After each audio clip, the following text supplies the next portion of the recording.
Well, once again, welcome everyone to our Cohort 2 meeting.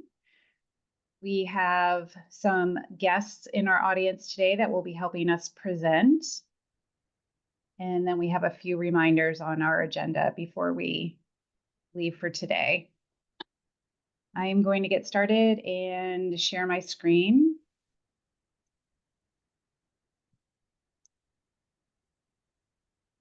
And everyone see that? Yeah. Yes. Okay, great. Thank you. So today we are going to be presenting about how school districts or SAUs will collaborate with programs in the mixed delivery system. And I have a team of experts here today to help share this information with you. So I wanted to take a moment. Most of you already know me. I'm Sandy Flack. I'm the Deputy Director for the Office of Special Services and Inclusive Education, and I am also the State 619 Director. And I want to start with Stacy. You want to introduce yourself? Sure. Good afternoon, everyone. I am Stacy McCoy, and I am the Head Start Collaboration Director on the Early Learning Team at the DOE. Thank you, Stacy. And Nicole?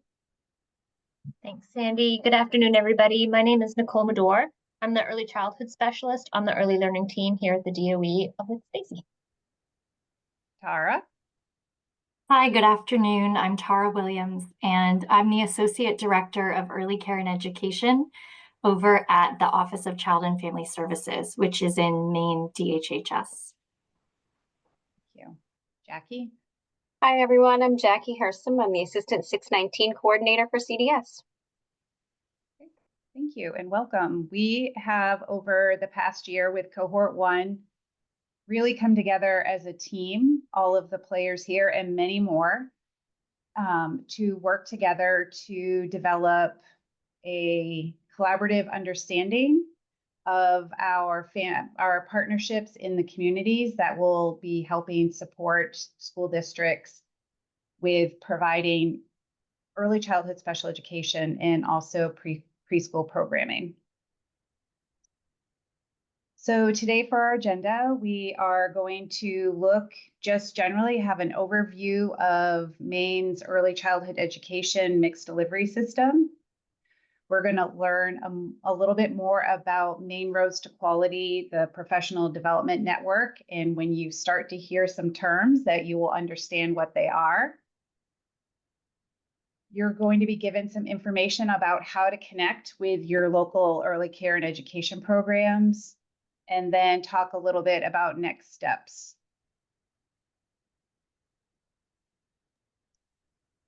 And I'm going to pass it off. All right, sounds good. So we're going to start by talking a little bit about childcare programs in our state and or early care and education programs. Now, one thing I think it's helpful to start with is that we have a lot of names for the early childhood or early care and education programs in our communities. And even just the way in my first few sentences, I called them childcare, early childhood, and early care and education. We know that sometimes this early childhood sector can be confusing because we use so many different terms. I think it's helpful to kind of ground ourselves in that. Part of that is because this has built up over time, not only in Maine, but across the country in these really small businesses, often owned by women who are trying to serve a need in their community. So at some point over the last 100 years, someone started a preschool, a nursery school, a family childcare, and they built up over time. We have some that are more coordinated, and you'll hear about that from Stacy in terms of Head Starts, but we still have many that are a small one-person led program. So one of the ways I like to think about it is one of the easiest ways to kind of segment our system into two parts is it located in the person's home? Are they taking care of and teaching and supporting children in their house where they live? Or is it in another building or another facility? And if it's in that person's home, then we generally refer to that program as a family childcare. And one of the things that I wanted to note, because we're going to talk about connecting with programs and looking them up on childcare choices in Maine, is that in our search engine that we have in Maine, when you look up programs, the family childcares are usually listed by the name of the provider or the owner. So, you know, it might say like Marianne or Becky or whoever the name is of the person. It usually isn't listed as the name of their actual program. When you find out the name of their program, even though they are a family childcare, their name might actually include other terms like early care and education center or learning academy or nursery school. So there's kind of two important pieces to learn about the programs in your community. One is what type of program are they? So in the kind of most basic, is it a family childcare in someone's home? And then to learn more about its name, who they are, what they do, kind of digging into the details. The reason it's most important to just identify the type of program is because it tells you something important. If it's a family childcare, right away that tells you it's in the person's home, it's small, so there's, you know, no more than 12 children being cared for and taught on a daily basis. And the ages could range from 6 weeks old up through 12 years old. So they may spend most of the day caring for and teaching and helping infants, toddlers, and preschoolers, and then have school age elementary school children coming after school. The other important thing to know is just how are these programs monitored? So our Department of Health and Human Services is the one who approves, monitors, and credentials family childcare programs. And they receive unannounced site visits once a year to check for compliance and implementation of their program. They also need to join our quality rating system in the state that's called Rising Stars for Me. And we'll get into that a bit more later, but that's just another piece that's important to know. And we look for their application into the quality system, and they also receive visits through that to verify their quality. And I think the next slide gets into childcare centers. Oh, I did forget to mention here in the top box, remembering that another key kind of part of the programming is family childcare. Because it's a small program with usually only 1 or 2 teachers or staff. This is a mixed age group. So you have infants, toddlers, and preschoolers all together in the same room in the same space. Unlike a traditional childcare center, Head Start, or public school model, where you may have some mixed ages, but often it's more by age group and not usually, you know, 5 years of age range all in one room together. I think, Sandy, we might have skipped the slide right before this. That's the one where the childcare centers were. No. Nope. After. Did you want to say anything about this picture though? Oh, that's an actual family childcare in Maine, which I think is lovely to note. Awesome. If not, maybe it comes later. I'll wait my turn. Okay. Next, we'll turn it over to Stacy. Thanks, everyone. Just wanted to put a little asterisk before my chat about Head Start that I unfortunately need to hop off the call after my part of the presentation. So if there is a little Q&A, I'm hoping I can defer those to my wonderful colleague, Nicole, who can bring them back to me. I just need to hop on a national call after this. So, but really happy to talk a little bit about Head Start and early Head Start programs in our communities. We currently have 11 grantees. 9 of them are housed in community action partnerships. And we have 2 that are what we would call our kind of self-standing Head Start grantees. And they can provide services in their own child development centers. They could be in public schools. They can also be in family childcare. And then some do offer some home visiting models as well. And we are publicly funded early care and education, providing education and care for infants, toddlers, and preschoolers. And this is a federal to local funding model. And every program is locally designed through community needs assessments to meet those really specific needs in their service areas. And our services really focus on early learning and development, health, and family well-being, very comprehensive. And the program really is a 2-gen, sometimes a 3-gen model where we really engage parents and really focus on recognizing family strengths and participation throughout our program, knowing that that really is going to help with our child in outcomes. As far as eligibility goes, families do have to be at or below federal poverty levels.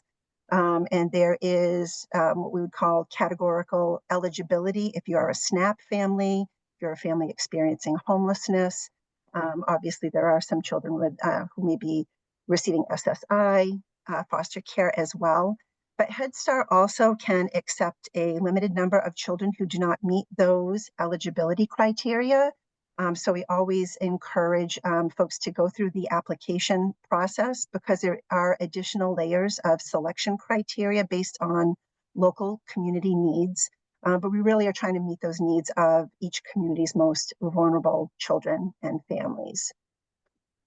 And as far as oversight goes, our programs are approved and licensed and monitored by the Office of Head Start at the US DHHS.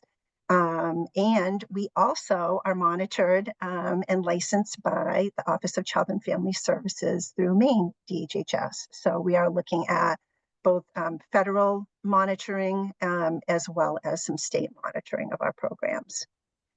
And grantees are required to meet our national Head Start performance standards.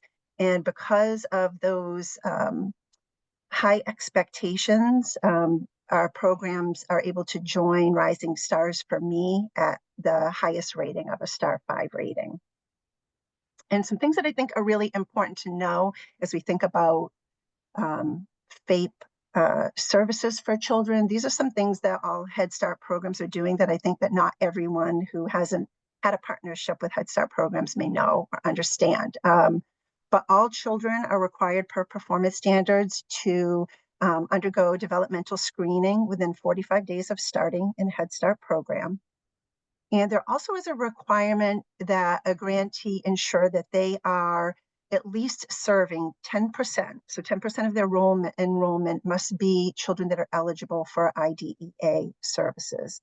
And this is just to make sure that families who have children with disabilities or any sort of delays are having access and being supported by Head Start's quality comprehensive services. Some other really important things to know is nearly half of children with disabilities in Head Start preschool and our early Head Start programs actually are determined for eligibility after they enroll with us. And so we're really just helping partner with families and moving them through that screening and referral process, many obviously for the first time. And the other great thing to know is that all programs have a wonderful set of management staff, but in particular, they have disabilities services coordinators or directors. They're called different things depending on the grantee, as well as education coordinators. And they do all of the great work to support all of the screening requirements, to help with referrals, to support service coordination, education, as well as transitions, whether it's from Part C to Part B, or even just children entering public kindergarten. So lots of requirements around supporting transitions for young children and supporting our families with that. And the other final thing that I think is interesting to note is we do have Head Start grantees who are also funded for what we call an EHS CCP partnership, which is Early Head Start Childcare Partnership. And this was an initiative designed to expand the number of high quality early learning environments outside of Head Start programs. So really looking into communities, whether it is a family provider or a childcare center, and really supporting them to either elevate their quality of services or to integrate early Head Start comprehensive services and resources for families in those family and child care settings. Thank you, Stacy. Sandy, do you mind if I say a couple quick things about childcare centers? I think we lost our slide somehow in the last 5 minutes. Okay, but go right ahead. Yes. Yes, I think we can figure out whoever knows how to go back in time and figure out how that slide got deleted, we will figure it out and bring it back. But one thing I can just note that kind of builds off what we just shared about family childcare and Head Start is that when I mentioned at the beginning that when you think of childcare as licensed childcare, there's a way to split it into kind of two buckets, and one being, is it based in the person's home? That's a family childcare. And if it's not, that's a different category. So the ones that are in other facilities and spaces in our state are either going to be licensed as a childcare center or a nursery school or a small facility. What that means is if it's a center, it may be a Head Start, or it may be a private center in which there's 13 or more children. Ages can range from infants through toddlers, through preschoolers, through school age, and otherwise very similar to what I already shared about family childcare, right? That same kind of licensing monitoring process. The two differences that I'll note about if you are talking to a local childcare program and they say, well, I'm licensed as a nursery school. What that tells you that's a little bit different than a typical childcare center is that they are going to be a half-day program and are generally only serving preschoolers. There's only about 30 of them in the whole state. So it's not a common type of program, but there's several in Cumberland and York County. There's a few others around the state. So nursery school, half day, preschool only. The other thing is if you're talking to a local program and they say, well, I'm licensed as a small facility, that means they are likely in a small building or a house that is not a place where they live, but they do serve a very small group of children, just like a family childcare. So that would be an example of you reach out to a partner and you say, we'd love to work with you. Do you have capacity for 14 preschoolers in your facility? And they say, I'm a licensed small facility. That means no, they serve less children than that. And it's usually a small group of infants, toddlers, and preschoolers. So we'll get that outlined for you on a slide, but that's just going to be some important information to have as you connect more with the programs in your area, in your catchment area. And I'll turn it back over to you, Sandy and Nicole. Yes, thank you. And I will pass it right over to Nicole to talk about public preschool. Great, thank you.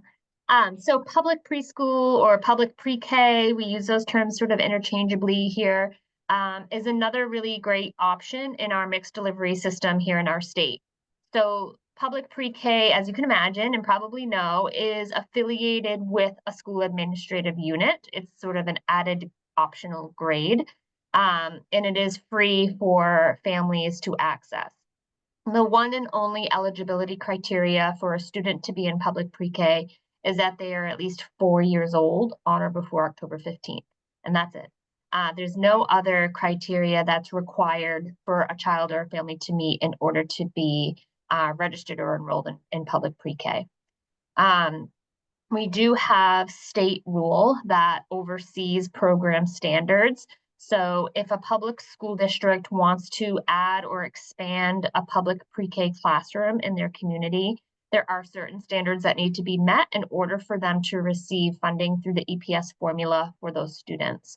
And all of those program standards can be found in Chapter 124. Actually, all three of those links can be found. I just threw in the chat room and on our early learning page. So Chapter 124 is really similar to Chapter 125, which oversees kindergarten through grade 12.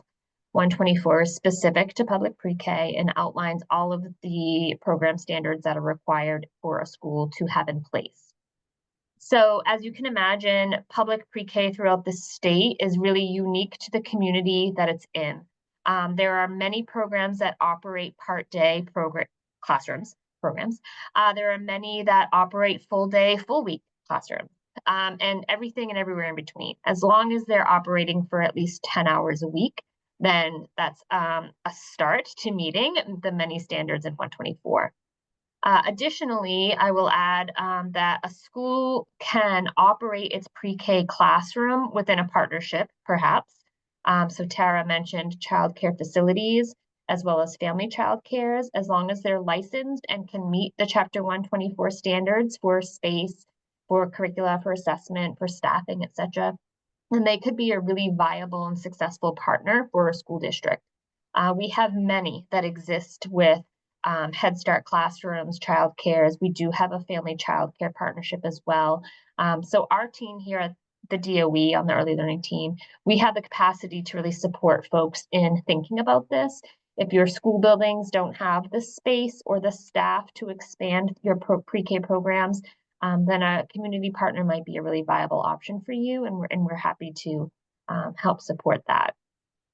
124, like I said, is rule, and it's written like rule. So if that doesn't get you excited, then you can access the pre-K guidebook, which is a resource we've developed to sort of dig a little deeper into what high quality public pre-K programming can look like. So it really kind of breaks down 124 into more of a narrative. It provides more information, resources, strategies, things to consider for you to expand your programming. Additionally, we've also created the third resource, which is the pre-K program self-assessment tool, which is completely optional. It's just meant to support districts in looking at their current programming and or to help them think about the different aspects of what type of program they could offer. So it sort of breaks down high quality public pre-K into sections like family engagement, like enrollment, like special education supports, like curriculum and assessment decisions, and helps guide that conversation to determining what's going to be best for your offering. It is a requirement that all the public preschool staff, so all of your lead teachers and support staff, are registered with Maine Roads to Quality for all of the reasons that you'll hear about today and in future meetings. So we do have staff on the early learning team that do check to make sure. It's free to join the registry, and there's a lot of benefits of doing so. So happy to support folks in navigating that. We also recognize and provide professional development and professional learning for educators and administrators that may or may not have a background in early childhood education or high quality public pre-K. One of our well-known perhaps and well-attended professional development opportunities is really geared toward administrators who are principals or directors in overseeing their pre-K programs that might not have early childhood degrees or early childhood experience. So that's called our Leading Early Learning. We've just finished up a recent cohort that was incredibly successful, and it's about a 6 or 8 month long professional learning opportunity. It is primarily delivered online in partnership with Maine Roads to Quality, and does come together periodically in a PLC format. And we have an in-person kickoff event as well as an in-person closing event. So that's come a long way over the last few years, and we're really excited to market and get some registration out for the next Leading Early Learning cohort, which will schedule to kick off early next fall. And there's a plethora of other PD and professional learning supports that we have. The website that I put in there, you can go down some really deep rabbit holes, and I encourage you to do so. Our team is really poised to answer any questions that you might have, so please don't hesitate to reach out. I'm just looking at the questions in the chat. So if students must be 4 by October 15th for public pre-K, does this mean 3-year-olds are not allowed to be matriculated in if you are serving both 3s and 4s? So great question, Lisa. What ultimately that means is the 3-year-olds, okay, if you have 3-year-olds in a mixed classroom with 4-year-olds, you will not receive funding through the EPS formula for those 3-year-olds. I believe, Sandy and Megan, correct me if I'm wrong, you'll still, if those 3-year-olds have IEPs, you'll receive special ed funding. Okay, they're nodding yes, great. But you wouldn't receive funding through the EPS formula. But it is possible to have 3-year-olds in the same classroom with the 4-year-olds as long as ratios and classroom cap enrollment, which is 16 students, is maintained. We do have some successful classrooms in this first cohort that have matriculated 3-year-olds in and have some really amazing goosebump worthy success stories of that. So it's really exciting to see some of our schools embrace that younger age and do so so well. So that's been really exciting. And certainly in our community partnership classrooms, the childcare facilities, Head Starts, family childcares, 3-year-olds are there. And certainly, if possible, we want to provide services in that setting when it's appropriate to do so. So it's possible, it's just they wouldn't be part of your attendance or funding, gen ed funding. So I just Thank want to, I can just clarify for the Early Childhood Special Education Fund, it does contain a general education allotment in there. So it, just because it's not in the EPS funding formula doesn't mean it's special education only for those 3-year-olds.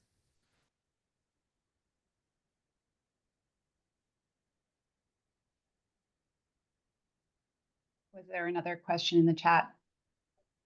Leanne was providing some more information on the Leading Early Learning Fellowship about the applications becoming available after April vacation. So, thank you, Leanne. Great. And just a side note, the self-assessment that cohort 1 and 2 schools that you should be walking through as a team is the same self-assessment that Nicole is mentioned here. It's a high quality instrument that we felt would fit the needs of school districts looking at their programming and giving us an indication of areas that are strengths and then maybe some areas that you need support with. So, and we will be following up with school districts in cohort 2 about meeting to review those self-assessments. I just wanted to add that on. Okay, I think this is back to Tara. Yes, thank you. And in the meantime, I found the lost slide and it is back in the PowerPoint. So when we share it out, it will make more sense what I was saying about facilities, nursery schools. That's all in there on that slide. And I'll refer to it again as we talk about connecting. So hopefully that'll bring it all together for you. So when it comes to resources available to support you as a school district and your connections to your community-based programs, it's important to know about some of the structures and systems that are in place around birth to 5 childcare in the state. And one of those is that we have this professional development network. It's called Maine Roads to Quality Professional Development Network. It's a combination of services that we contract for through our department. They provide both on-demand and facilitated trainings in all different kind of core knowledge areas, including trainings in the Maine Early Learning Development Standards. So we have infant toddler standards as well as preschool standards. And there's technical assistance provided through the Professional Development Network. In terms of a couple of key pieces we wanted to make sure to share today, they also oversee 2 kind of important systems or databases of information. One of them is the quality rating and improvement system that I mentioned earlier called Rising Stars for Me. And that is the way that we go from the health and safety standards that we use to license childcare and early learning facilities to different areas of quality that we look at, from staffing to curriculum, assessment, all different areas that help us to really be able to show parents and the community and you as SAUs what these programs are meeting and how that can align well with your goals and ways that you may work together.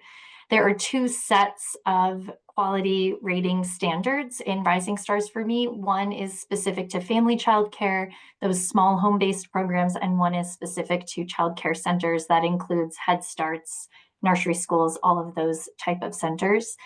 So the quality rating system where we give star ratings, that's a system that's all about the overall program.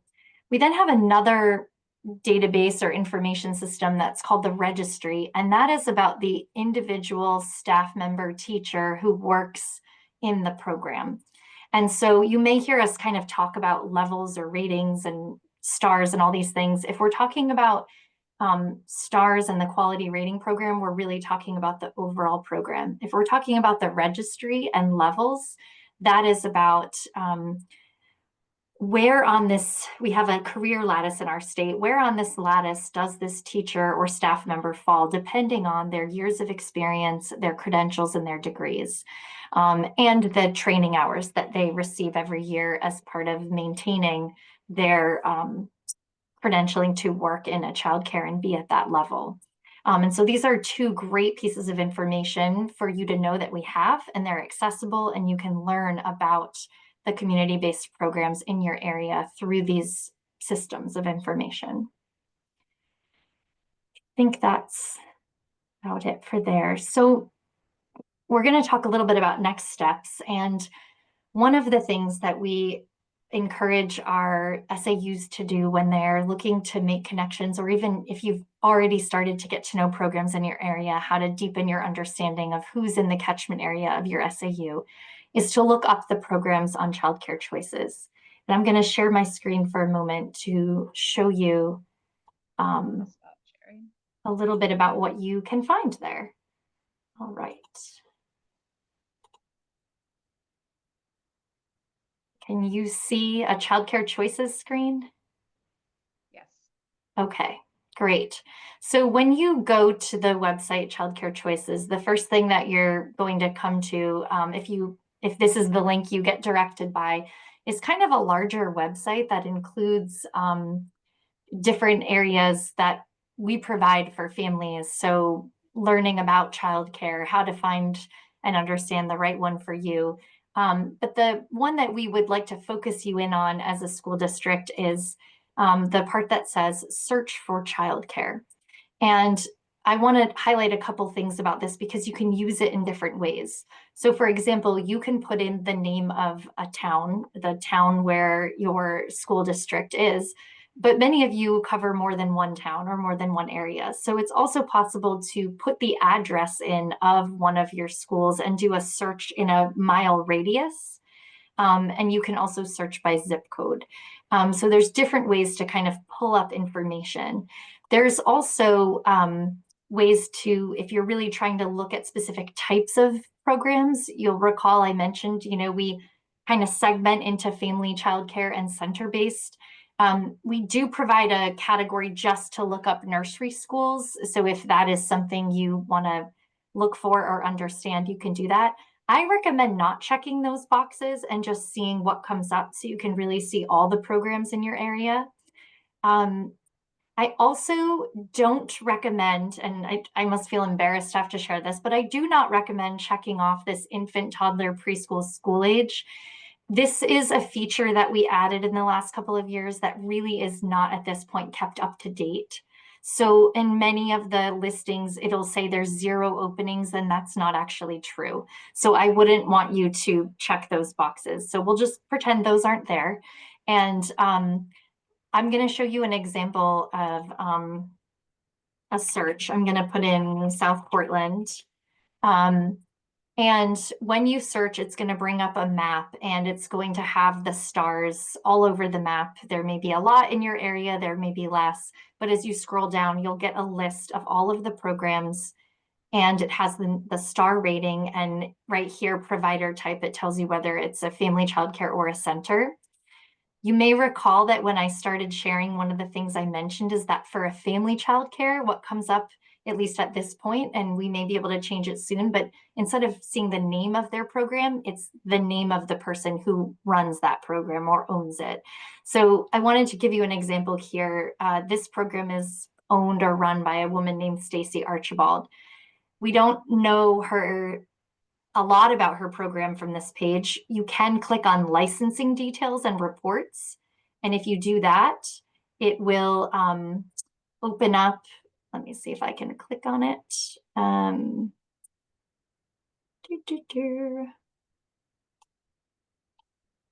It will open up a screen that will give you some more information about the licensing details. So for example, here I can see, okay, this one is called Your Little Artist Preschool. Sometimes you can get links to go to that preschool. And here's an example. I did this before our call today. When I look up this family childcare, there's a lot more that I can learn once I find out the name of their program and actually go to their program page.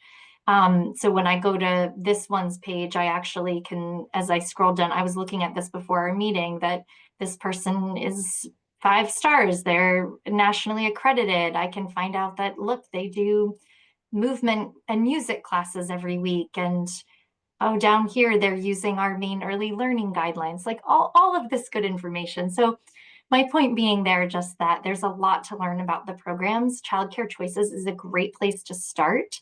But as we go back to our slideshow in a moment, one thing that we have put on there is we recommend, in addition to looking on Childcare Choices, there's a couple of key people that serve your area of the state, wherever that is.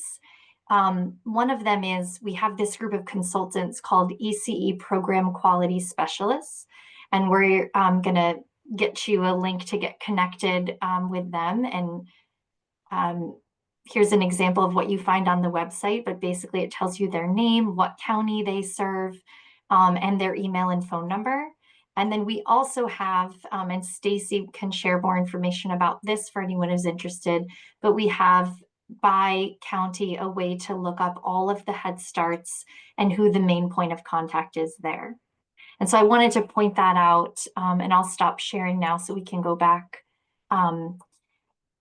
But those are our recommended next steps for you, is to start by looking at Childcare Choices to get to know the list of programs, the early care and education programs in your community, and then to reach out and get in touch with those 2 types of kind of community leaders that you'll have in your area. One is the ECE Program Quality Specialist, and the other one is the local leader of the Head Start agency in your area. They are going to be 2 people that are really well connected to all of the early care and education programs. They often are people who are leading monthly meetings of directors and teachers and leaders in your community-based programs. And so they can help you kind of get connected to what already exists in your area for early care and education. Sandy, did you want to add anything else about this slide? I wanted to open that up to you or others before we go on. No, no.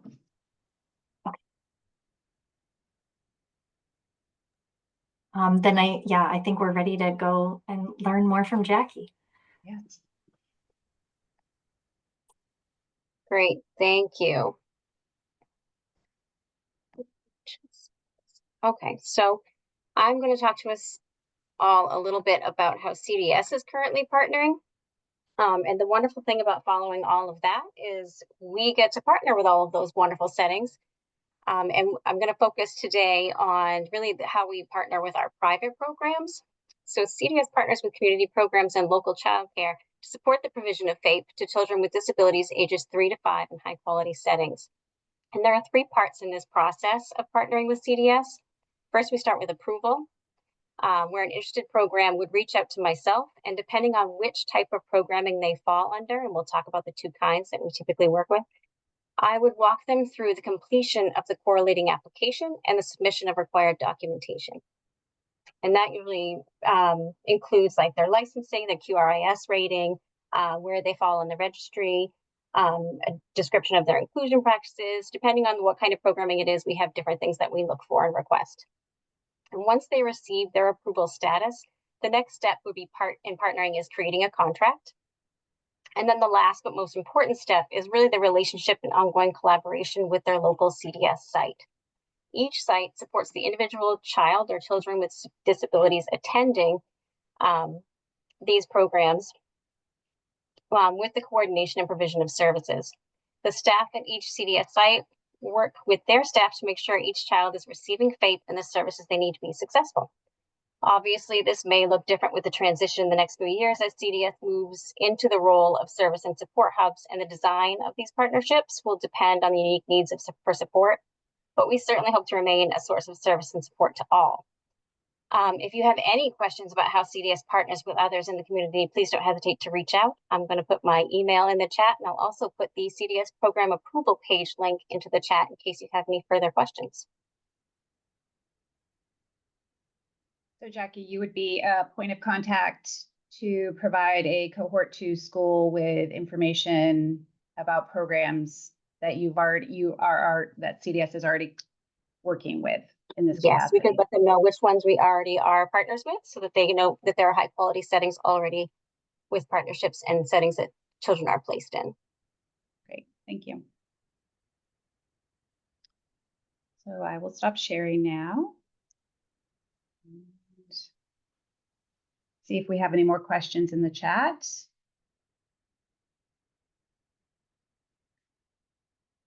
I don't see anything. I will now turn it over to Erin Fraser, who's going to give a little reminder for Cohort 2 schools. Hello, everyone. We have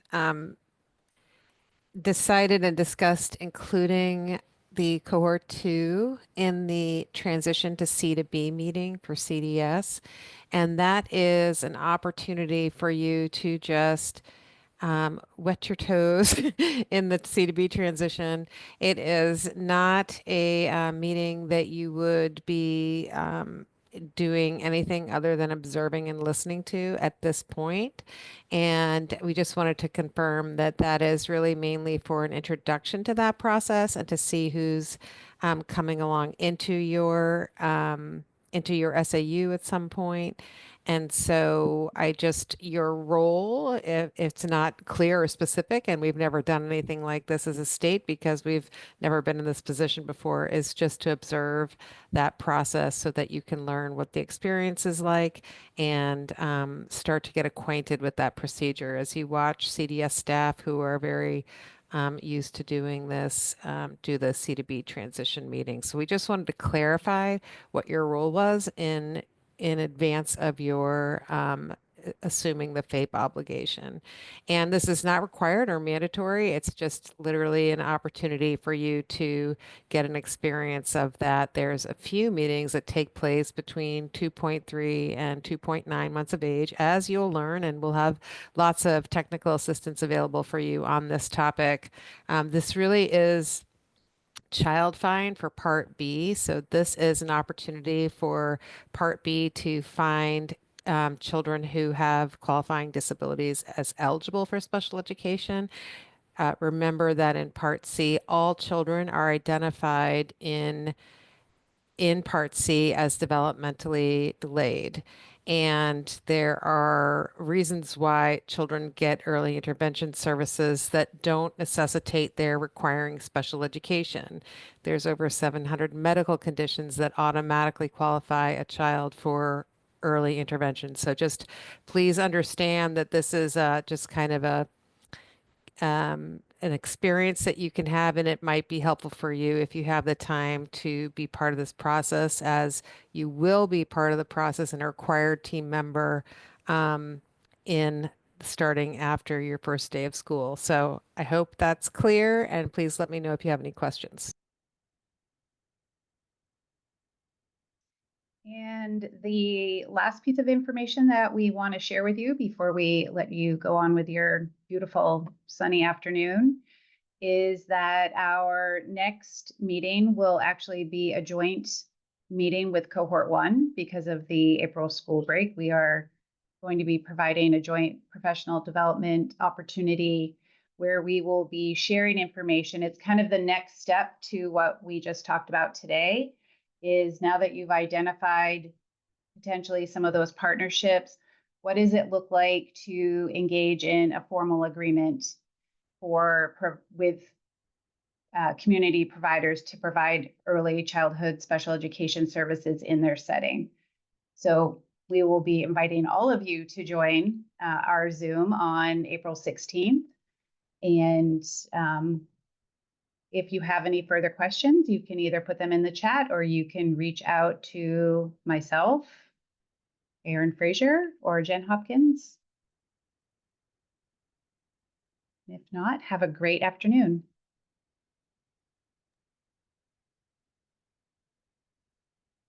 Thank you.